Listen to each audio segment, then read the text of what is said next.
The project that the Homol'ovi research program is performing or involved with this year is basically a combination of modern fire investigation and archaeology. And our basic premise, or our basic reason for starting this project, is that we feel that fire and structural fire in prehistory needs to be dealt with in a more sophisticated way. And essentially you have two different camps.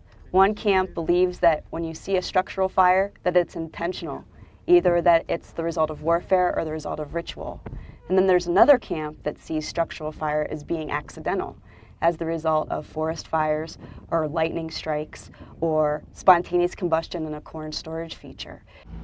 So what we're trying to do at Chevlon is we're trying to really tease apart the different signatures of fire and develop a more nuanced perspective on what a burned structure means in terms of the cultural context.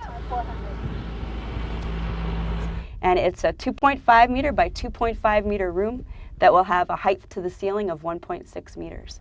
And it's a model room. It's an average room from Chevlon. And we're going to burn the roof 3 times using 3 different ignition scenarios.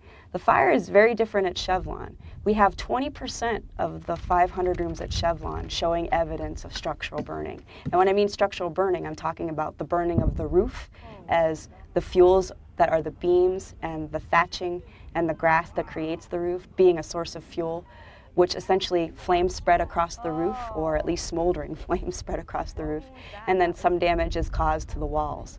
This is structure 123, and we were digging it because we thought it was a very burned structure, and it looks like it is a very burned structure. There's actually this is a corn storage room most likely, and inside on the floor, which is the surface I'm sitting on right here, is a whole stack of corn. It's all along the wall and it's all over the floor over here.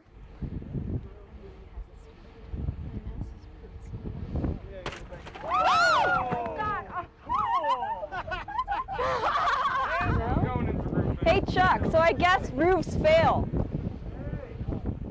Looks like we're rebuilding the roof, guys. The second test we did was kind of the money shot in terms of photography, but was the most important thing we could have done in terms of experimental design. In order to perform a high-intensity burn, the optimum thing for us to do would be to fill a room with corn.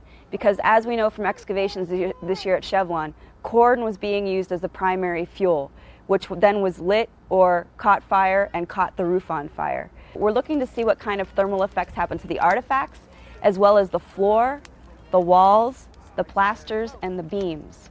So there's a gold mine of information that's going to come out of that second burn. We're going to have some good, really good effects to the sandstone, which is what we want for comparative. Wow.